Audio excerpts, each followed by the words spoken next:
Hey guys, we're changing it up a little bit today. Me and Patrick had a pretty rough night last night installing the downpipe.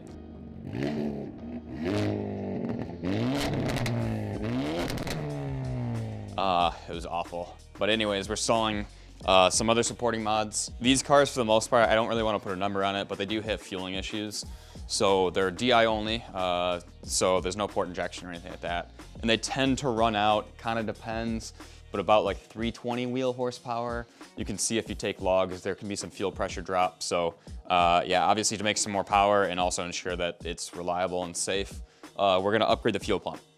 So there's a couple different ones that you can go with. For the most part, I think the Sonata one, I'm pretty sure it's the Sonata, I would assume the inline, not really sure. Pump is the main go-to one, and it's a pretty solid upgrade. It basically future-proofs you at least to, 350 wheel horsepower, no problem. So pretty good savings. So we're gonna go through really quick. It's a quick install, super easy, and we'll show you guys how to do it. Okay, so obviously step one, engine cover. It's held by 4 grommets.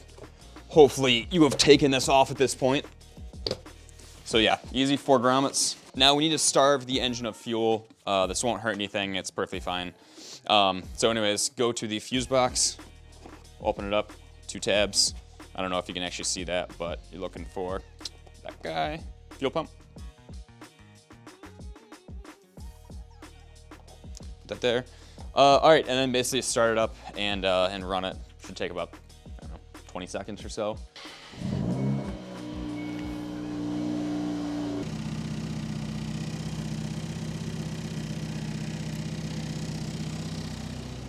I'll explain in a second.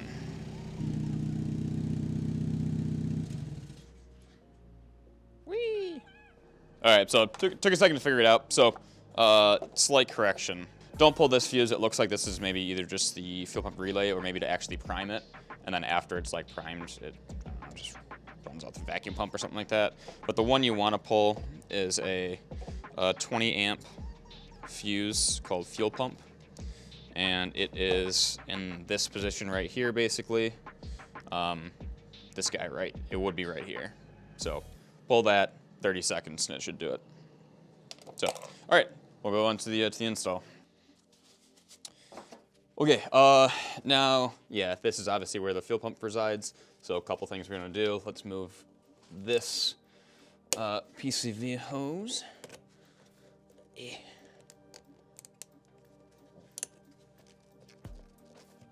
So just come off, and you should just be able to probably just rotate it. But it looks like we'll... Okay. Yeah, you can probably just rotate it like that, and that should be fine. The foam NVH cover comes off. It's actually a really nice one. It does look really nice. Yeah, it's impressive. It's a big deal in our biz. People hate fuel pump tick, which is 100% reasonable. Yeah, it's annoying. Yeah. So all right, we got one connector here. It looks like you probably just, I would assume, just depressing the tab, pull out, nice and easy.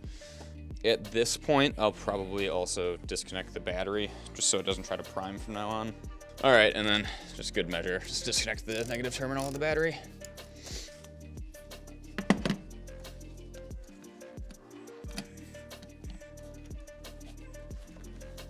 Okay, seems legit. And then we got 2 lines coming to the fuel pump. These are actually, the high pressure fuel pumps are actually incredibly simple machines. They basically just run off the cam lobe to actually just create pressure. So looks like it looks like your low pressure inlet is here. And then the hard line coming out is obviously high pressure. Makes some sense. They are incredibly high pressure, which is pretty impressive. But okay, so step 1 is we'll take the low pressure line off. It looks like, let's see how to do this guy. Interesting. Let me figure out how to do it first.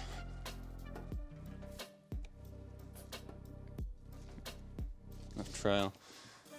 Okay, so it looks like all you have to do is basically just pull this tab up, and I guess it'll eventually go over it and release. We'll see.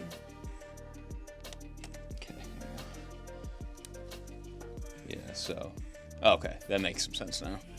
So, it just latches down like that, and all you're trying to do is get it over that tab.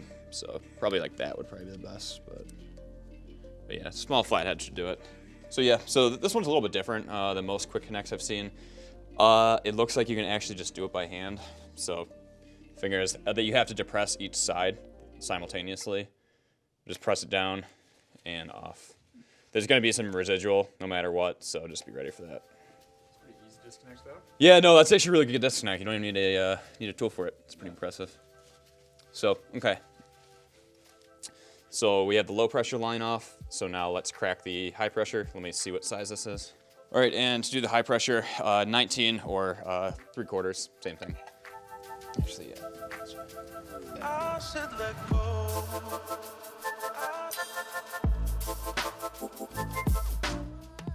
Okay, and now your hard line is removed. So now the only thing we have left is there's two 10mm bolts on either side. So we're gonna loosen those up and then we can pull them up. Do you know who designed and who originally implemented direct injection? No. No, I don't. It's actually really funny. I'm pretty sure it was actually the Japanese in World War II. Had working functioning planes that used direct injection. It was actually a pretty popular thing. You're kind of a loser. Yeah, I know. Okay, and after you remove the 2 10mm, it'll just come right out.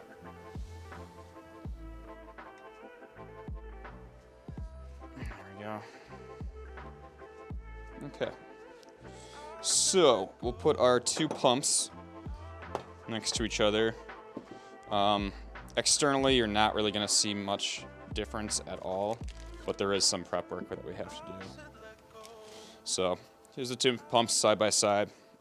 They look basically identical from the outside. The difference is all internals and the piston volume and stuff like that. So firstly, you're going to swap the gasket from the old to the new. Okay.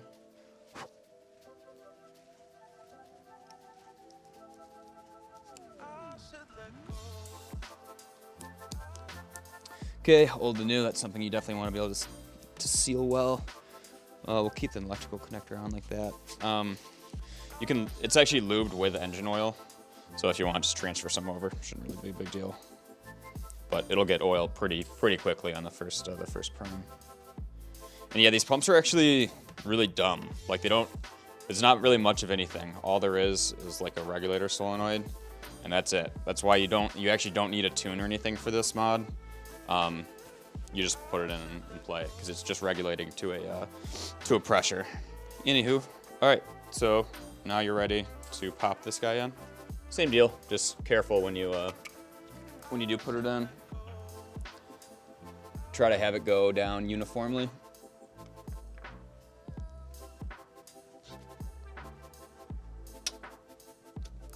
Okay.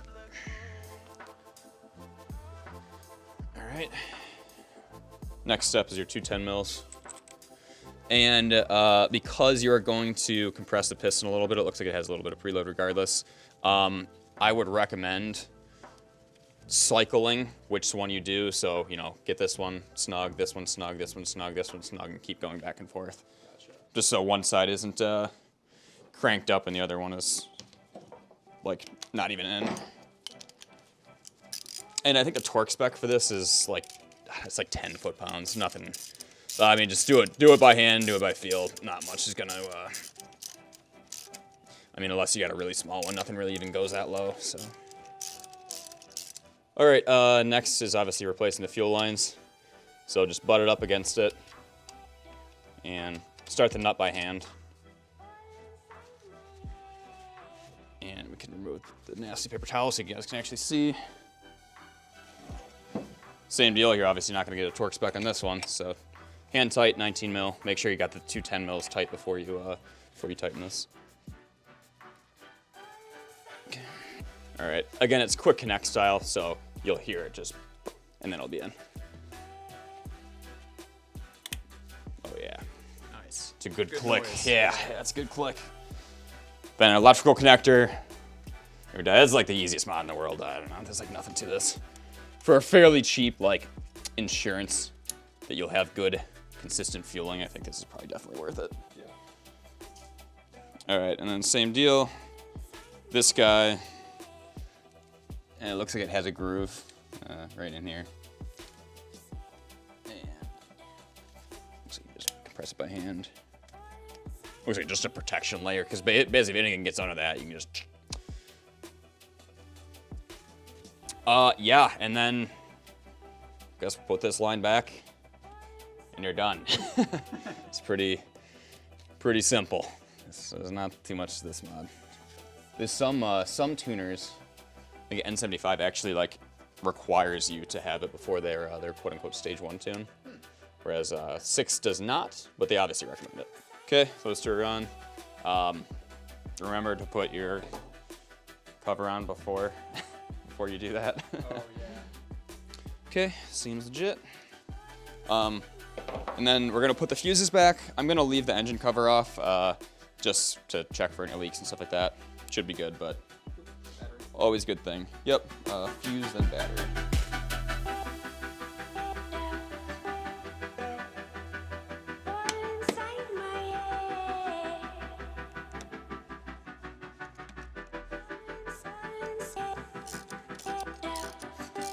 Cool, and then we'll start it up. It should crank for maybe a couple more seconds than usual.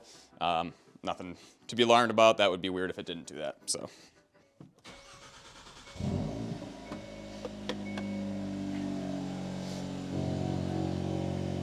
Cool. That's all there is. Thanks, be easy.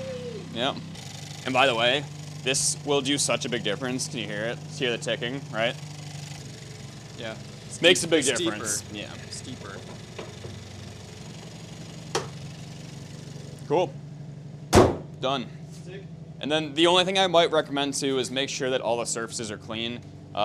Gasoline in general it does work on paint. So yeah, make sure that all the surfaces are clean and whatnot before you drive it, and yeah, should be good to go. So. All right, sweet. So yeah, that was a super simple video, obviously really short. We'll put a lot of the parts in the description, and yeah, that's it. All right, see you guys.